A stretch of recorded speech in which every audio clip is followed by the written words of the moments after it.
melalui ungkapan dari lagu ini Tuhan, kami sadar kami adalah manusia yang lemah, yang penuh dengan kekurangan dan jatuh di dalam gelimangan dosa. Biarlah Tuhan, melalui pujian ini kami boleh mengungkapkan rasa syukur kami kepadamu Tuhan, karena Engkau begitu baik buat kami. Engkau sudah mati menanggung dosa-dosa kami. Hari ini Tuhan, kami akan mendengarkan firman-Mu. Biarlah Engkau Tuhan berbicara melalui hamba-Mu ini. Setiap apa yang boleh keluar daripada lidah bibirnya boleh menjadi berkat buat kami semua Tuhan.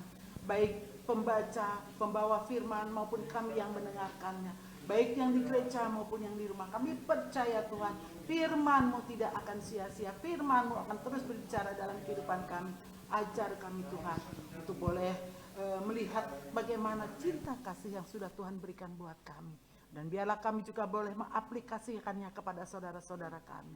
Terima kasih Tuhan untuk puji-pujian yang boleh kami naikkan sebagai ucapan syukur kami, sebagai hormat kemuliaan kami kepadamu Tuhan. Terima kasih Tuhan. Dan saat ini kami siap untuk mendengarkan firman-Mu. Di dalam nama-Mu kami berdoa. Amin. Silakan duduk jemaat sekalian. Ya, terima kasih.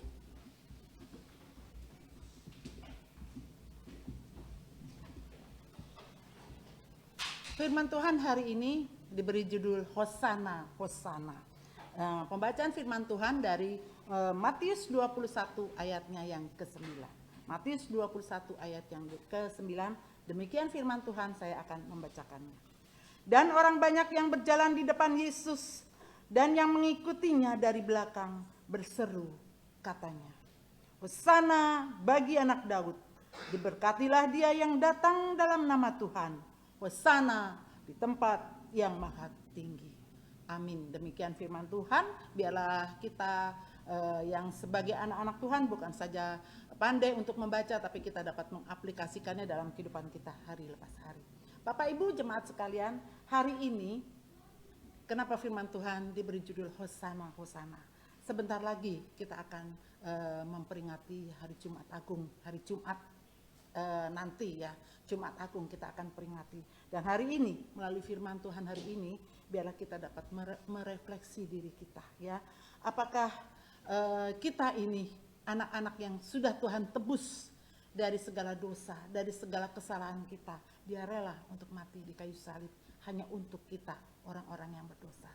Dan biarlah mulai Jumat Agung nanti kita dapat memperingatinya dengan sungguh-sungguh, dengan bagaimana kita boleh merasakan Yesus, Engkau sudah ada dan Engkau datang hanya untuk kami, orang yang berdosa. Menjelang Paskah, Bapak Ibu sekalian, pada zaman Yesus masih ada yang waktu masih ada di dunia ini, terjadilah dua peristiwa yang sangat bertentangan. Peristiwa yang pertama adalah saat Yesus memasuki kota Yerusalem dengan menunggang seekor keledai muda.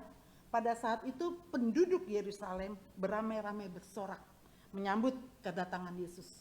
Dan mereka berseru, Hosana anak Daud. Mereka mengeluh-elukan Yesus. Mereka memuja-muja Yesus. Mereka menganggap bahwa Yesus adalah raja daripada segala raja. Raja bangsa Israel. Dan peristiwa yang kedua. Saat itu juga mereka berteriak. Seperti ketika peristiwa yang pertama. Tetapi mereka berteriak, salibkan dia, salibkan dia. Pada hari-hari berikutnya, mereka menghujat Yesus.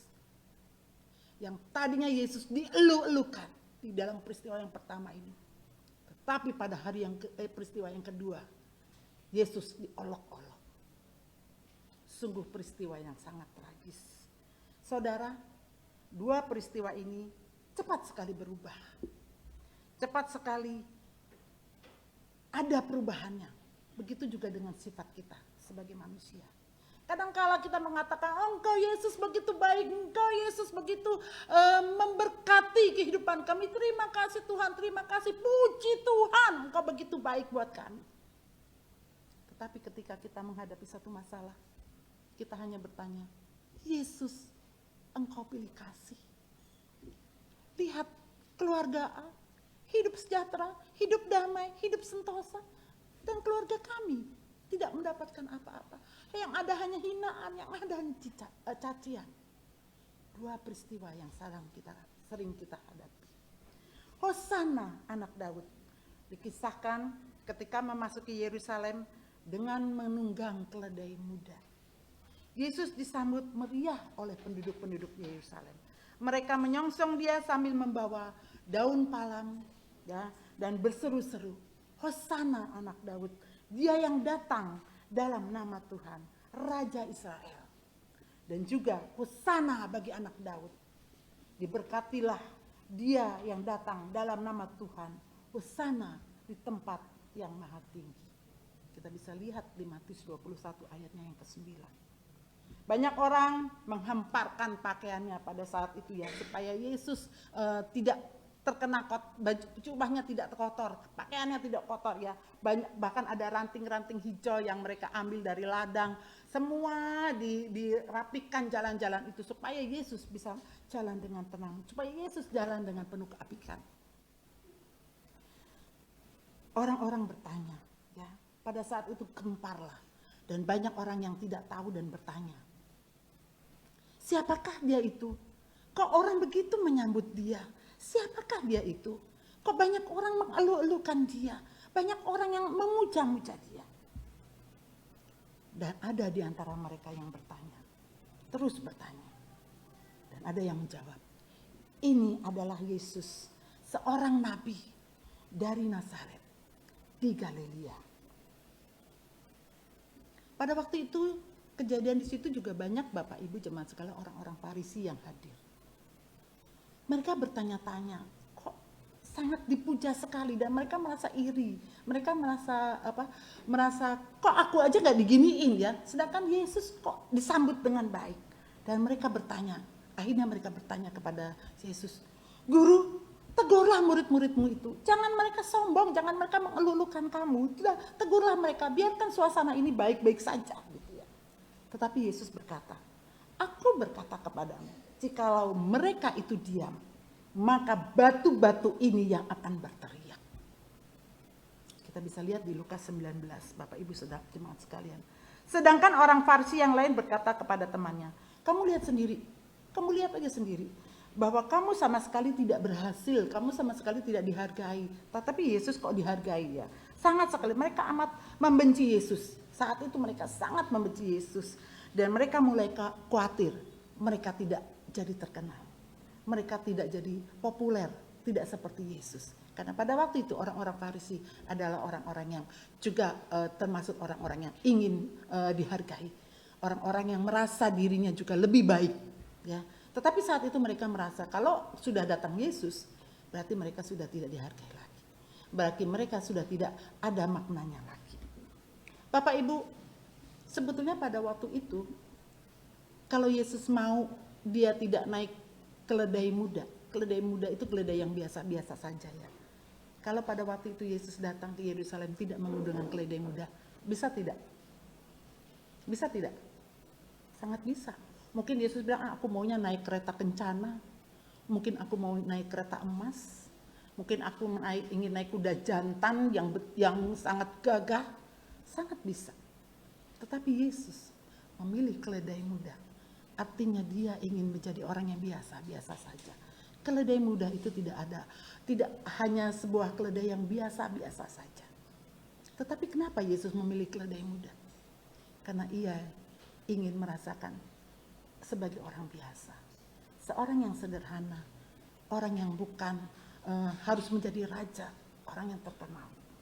Hosana berasal dari kata Ibrani Hosiah, yang artinya keselamatan. Hosana, Hosa dan Na, Hosiah, yang artinya keselamatan, dan Na yang artinya berdoa. Jadi kalau kita gabungkan artinya, aku berdoa selamatkanlah aku sekarang. Dengan mengacu kalau kita lihat di Mazmur 118 ya, inilah hari yang dijadikan Tuhan, marilah kita bersorak-sorak dan bersukacita karenanya. Ya Tuhan, berilah kiranya keselamatan. Ya Tuhan, berilah kiranya kemujuran. Kemudian Hosana ini agak berubah maknanya menjadi doa dan pujian bagi Tuhan sebagai ungkapan rasa sukacita menyambut Raja Jadi ucapannya itu berubah menjadi diubah sedikit menjadi Hosana bagi Yesus disertai lambaian daun palem, dan kemudian sebagai ucapan selamat datang dengan pujian dan syukur kepada Tuhan. Jadi Hosana artinya ketika kita berdoa kita mendapat keselamatan dari Tuhan sebagai ucapan syukur. Hosana, Hosana bagi anak Daud. Perlu diketahui bahwa bangsa Israel pada waktu itu, saudara sekalian, amat merindukan datangnya Sang Mesias yang akan datang menjadi raja yang perkasa, ya, raja seperti Raja Daud pada waktu itu. Pada masa pemerintahan Daud, bangsa Israel itu sebetulnya sudah mencapai puncak kejayaan, ya. Puncak kejayaannya sebagai bangsa yang besar, sebagai bangsa yang selalu dihormati, sebagai bangsa yang selalu ditakuti oleh bangsa-bangsa lain. Itu ketika pemimpinan Raja Daud. Namun setelah kepemimpinan itu diganti oleh pemerintahan Salomo, anaknya, terpecahlah bangsa itu menjadi dua kerajaan, yaitu kerajaan Israel dan kerajaan Yahudi. Kedua kerajaan itu kemudian tidak lagi terkenal, tidak lagi termasyur, ya, tidak lagi menjadi kerajaan yang besar. Mereka menjadi kerajaan yang biasa-biasa saja. Karena bahkan pada waktu itu mereka pun ditindas oleh kerajaan lain. Mereka pun dijajah dan mereka pun ditawan oleh kerajaan-kerajaan lain. Bahkan pada zaman Yesus, kerajaan Israel itu pernah dijajah oleh kerajaan Romawi. Kalau kita lihat dari nubuat daripada Nabi Zakaria, ya, diduga ketika melihat Yesus datang menunggang keledai, harapan mereka muncul kembali sebagai teringat nubuatan Nabi Zakaria. Kalau kita lihat di Zakaria 9 ayat 9, ya. Aku bersorak-sorak dengan nyaring, hai putri Sion. Bersorak-soraklah, hai putri Yerusalem. Lihat rajamu datang kepadamu. Ia adil dan jaya. Ia lemah lembut dan mengendarai seekor keledai beban yang mudah. Sebelum itu pun mereka berulang kali berusaha menjadikan Yesus raja. Namun Yesus menolak. Karena Yesus tahu, bahkan Yesus sangat mengetahui, ya, bahwa mereka hendak datang dan hendak membawa dia ke pengadilan. Hendak dipaksa, diseret, ya. Kemudian Yesus pergi menyendiri, ya, ke gunung. Dia pergi seorang diri. Di sanalah Yesus berdoa. Dari Hosana berubah menjadi salibkan dia. Ini peristiwa yang kedua, Bapak Ibu sekalian. Namun pengharapan mereka diakhiri berubah menjadi kekecewaan. Seruan Hosana kemudian berubah menjadi enyahkan dia, bahkan salibkan dia. Mereka kecewa karena Yesus pada waktu itu tidak membela diri.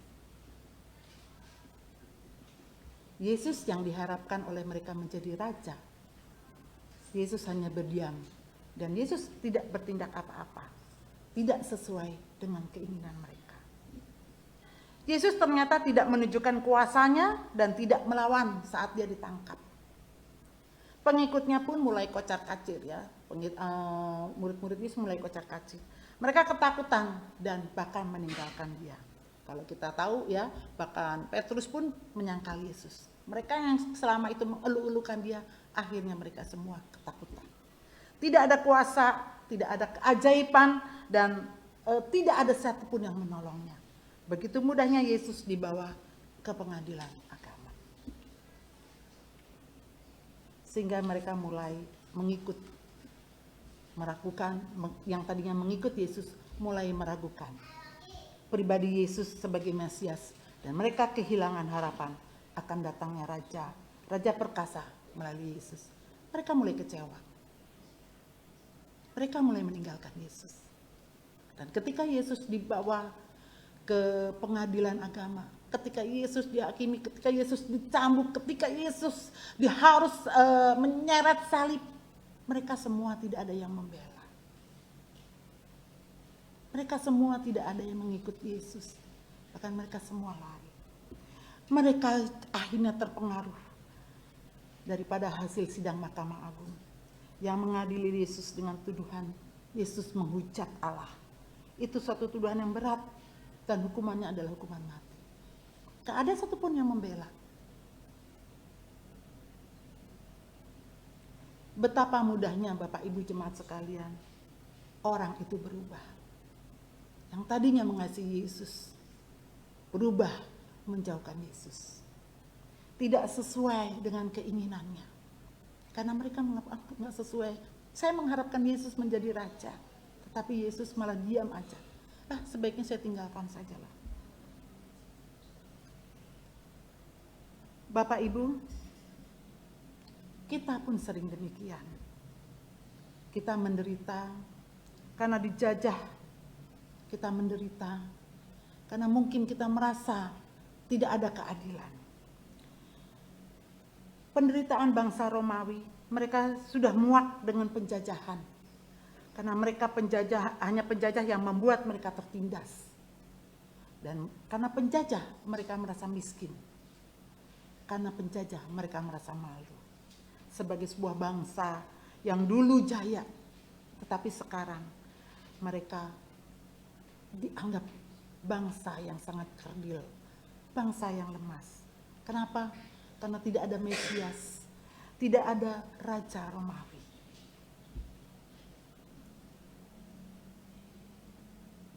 Saudara, jangan pernah berubah dengan situasi apapun yang saat ini sedang engkau alami. Dunia memang tidak bisa membela kita. Dunia hanya bisa mengeluh-elukan ketika kita merasa adalah orang terpenting. Ketika Anda ada di posisi enak, ketika Anda ada di posisi sebagai pemimpin, ketika Anda ada di posisi sebagai orang yang dihormati, banyak orang yang mengikut Anda. Banyak orang yang mengeluh-elukan Anda. Banyak orang yang menghormati Anda. Tetapi ketika Anda ada di posisi bermasalah, ketika Anda di posisi terendah, ketika Anda sudah tidak punya harta kekayaan lagi, apakah masih ada orang yang mendekati Anda? Bahkan mungkin saudara pun tidak.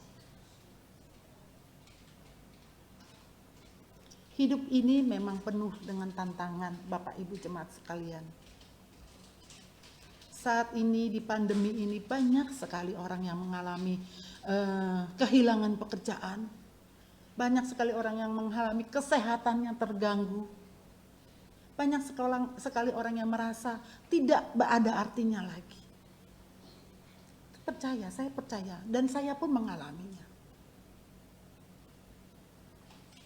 Begitu susah kita mencari pekerjaan. Bahkan banyak orang yang harus di PHK karena banyak perusahaan-perusahaan yang bangkrut. Tetapi apakah saat itu Tuhan diam kepada kita? Apakah saat itu Tuhan tidak melihat kita? Ketika kita harus mengalami sakit penyakit dengan adanya virus, apakah Tuhan tidak ada dengan kita? Tuhan ada. Tuhan tetap ada dengan kita. Dia tidak berubah. Dari dulu, sekarang, sampai selama-lamanya. Biarlah melalui firman Tuhan hari ini, kita mau belajar. Kita dapat merefleksi diri kita. Jumat Agung.